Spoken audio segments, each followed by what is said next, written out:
Hi everyone, I'm Andrea Flack-Wetherald. I'm the owner of And Beyond and andbeyondimprov.com, and I'm also the creator of The Art of Confrontation, which is an online course designed to teach you improv skills to help get really, really good at confrontation in all of its forms. Today, I want to talk with you about something that's been coming up more and more, which is how to deal with the most frustrating person on your team. So it's pretty easy to handle confrontation and collaboration and build those skills with people that you have an okay time communicating with, but what about the most frustrating person at your office? That's what we're going to be talking about today, and as always, we're going to be using improv as a lens for unpacking this topic.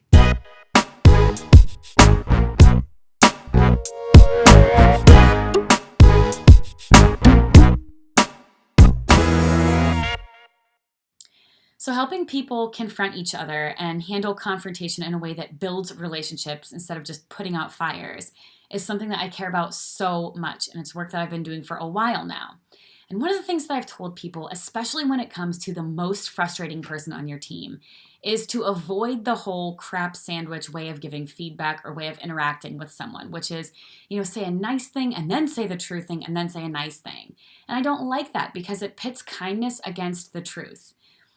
And that often feels very insincere and doesn't get us where we want to be anyway.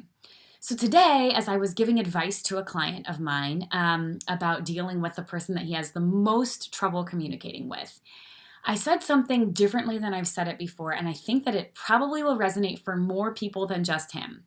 So usually, when I talk about how to have conversations with people that frustrate you the most, the first thing I say is you have got to get in a curiosity headspace. Curiosity first.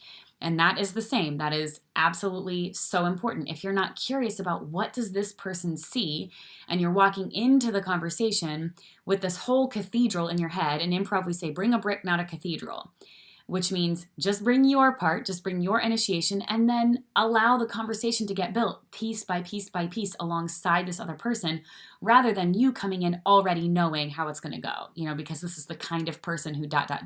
or this person thinks I'm ...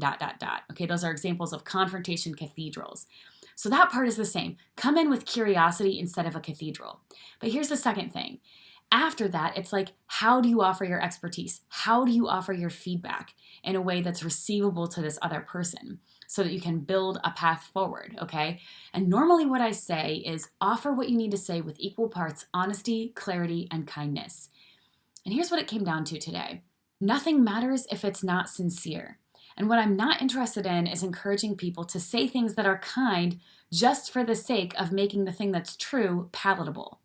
So instead, I encouraged him to offer what he needs to say with equal parts honesty, clarity, and appreciation.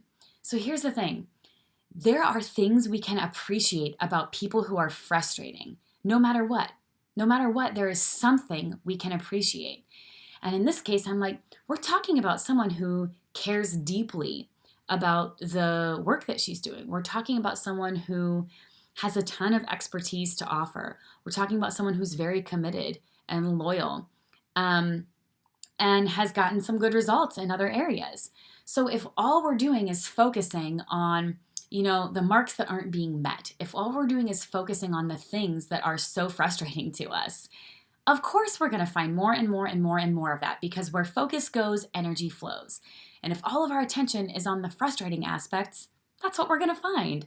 So here's the thing.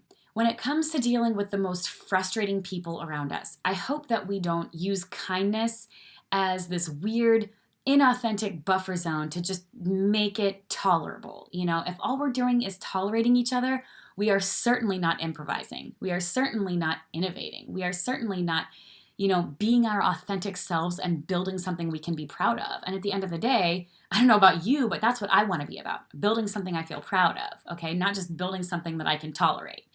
So in order to do that, we first need to be in a curiosity headspace. What does this other person see? What is the story from their perspective? The second thing is that we need to approach with appreciation. Appreciation and curiosity are more important than kindness. There's a lot of grace we can offer each other for not being kind all of the time if we are being sincere in our efforts to appreciate each other. Does that make sense? I think that's really, really important. We can forgive each other and move past moments when we are unkind if we are truly sincerely digging, to figure out the other person's perspective or to figure out how can we build forward. What we can't usually survive is not being sincere and not being authentic. Because if all we can do is just try to be kind so that it's not uncomfortable, eventually we are going to get too exhausted from that. Eventually, a decision will have to get made because we're not building something that matters, right? So we're probably not meeting our goals. We're probably not hitting our sales numbers. We're probably not doing the things that matter as far as business development or company growth are concerned if all we're doing is barely tolerating each other.